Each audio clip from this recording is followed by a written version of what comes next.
ولی کامل حضرت سیدنا جنید بغدادی علیہ رحمۃ اللہ الہادی کا ایک مرید ہر رات خواب میں دیکھتا کہ فرشتے اسے شاہی سواری پر بٹھا کر جنت کی سیر کروا رہے ہیں اور طرح طرح کے میوے بھی کھلا رہے ہیں۔ یوں وہ خود پسندی میں مبتلا ہو کر خود کو باکمال سمجھنے لگا اور آپ رحمۃ اللہ تعالیٰ علیہ کی خدمت میں حاضر ہونا چھوڑ دیا۔ آپ رحمۃ اللہ تعالیٰ علیہ نے جب اسے کچھ دن غیر حاضر پایا تو سوچا کہ شاید وہ بیمار ہوگا۔ اس کی مزاج پرستی کے لیے اس کے پاس تشریف لے گئے۔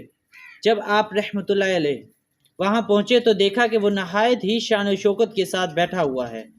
آپ نے اس سے اس کی کیفیت کے متعلق دریافت کیا تو اس نے بڑے فخر سے اپنے بلند مقام و مرتبے اور روزانہ جنت میں ہونے والی سیر کا ذکر کیا۔ آپ فوراً سمجھ گئے اور اس سے ارشاد فرمایا، آج جب جنت میں جاؤ تو میوے کھانے سے پہلے لا حول ولا قوت الا باللہ العلی العظیم پڑھ لینا۔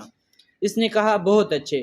چنانچہ حسب معمول جب وہ جنت میں پہنچا تو آپ رحمۃ اللہ تعالیٰ علیہ کا فرمان یاد آیا اور جیسے ہی اس نے لا حول ولا قوت الا باللہ العلی العظیم پڑھا تو عین اسی لمحے ایک زوردار چینخ سنائی دی اور جنت کچرے کے ڈھیر میں بدل گئی جس میں جگہ جگہ انسانی ہڈیاں بکھری پڑی تھی۔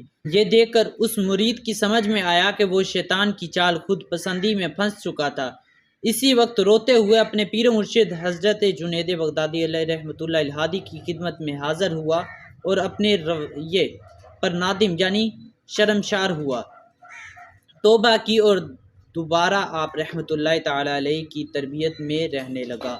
صلو علی الحبیب صلی اللہ تعالیٰ علی محمد صلی اللہ علیہ وآلہ وسلم۔